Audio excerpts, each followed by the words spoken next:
Ya udah ya Mbah, kita pamit dulu ya. Iya, silakan. Mari Mbah. Ya, hati-hati. Mendadak Dukun Part 4. Siang itu, di ruang praktik sederhana yang disulap menjadi tempat pengobatan alternatif. Sebelum lanjut mohon subscribe dulu channel ini teman-teman dan tolong tonton sampai akhir supaya tidak ada kekeliruan yang terjadi. Pak RT duduk termenung. Ia merasa perannya sebagai dukun mendadak makin melelahkan. Tamu-tamu terus berdatangan dengan berbagai keluhan aneh. Namun, yang paling membuatnya khawatir adalah reaksi warga jika mengetahui semua ini hanya akting belaka. Pak Rungkat masuk ke ruang praktik dengan wajah tegang. Pak RT, ini nggak bisa terus begini. Kita bisa kena masalah kalau sampai warga tahu.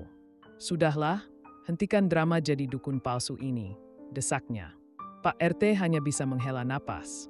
Tapi, Pak Rungkat, gimana? Warga makin banyak yang percaya sama saya. Kalau tiba-tiba saya berhenti, mereka bisa curiga. Belum sempat perdebatan itu selesai, suara ketukan pintu terdengar. Seorang tamu datang.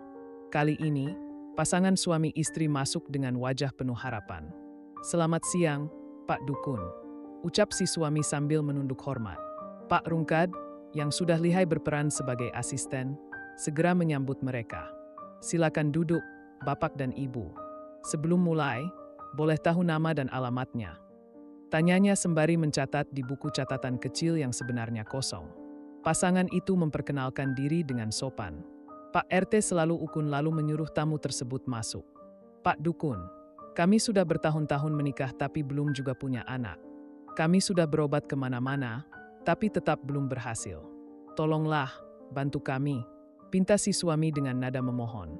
Pak RT, yang mendengar itu, hanya bisa menelan ludah. Ia tidak tahu harus berkata apa. Dalam hatinya, ia mengeluh. "Ya ampun, saya sendiri aja belum punya anak. Kok mereka malah minta bantuan ke saya?" Ia mencoba menutupi kegugupannya.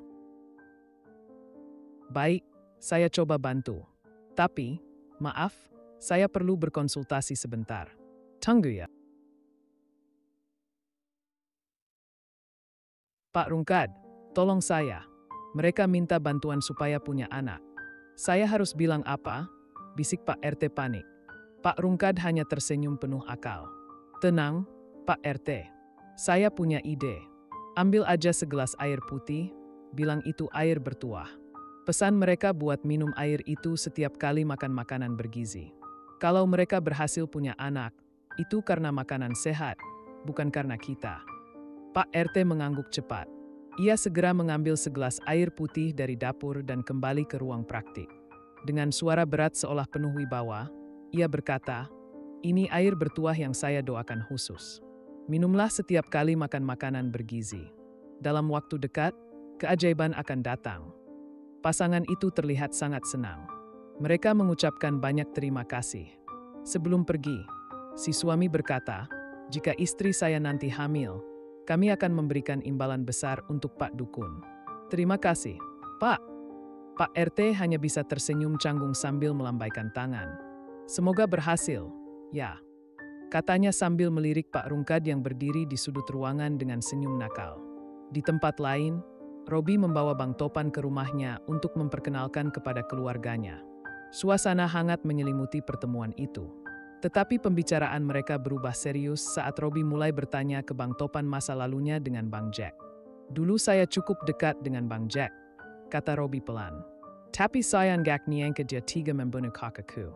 Bang Topan yang mendengar itu langsung terkejut. Bang Topan pun mengangguk pelan. "Iya, saya juga kaget waktu tahu. Tapi ada sesuatu yang aneh. Sepertinya Jack nggak sepenuhnya salah. Ada cerita yang belum terungkap." Bang Topan mengepalkan tangan.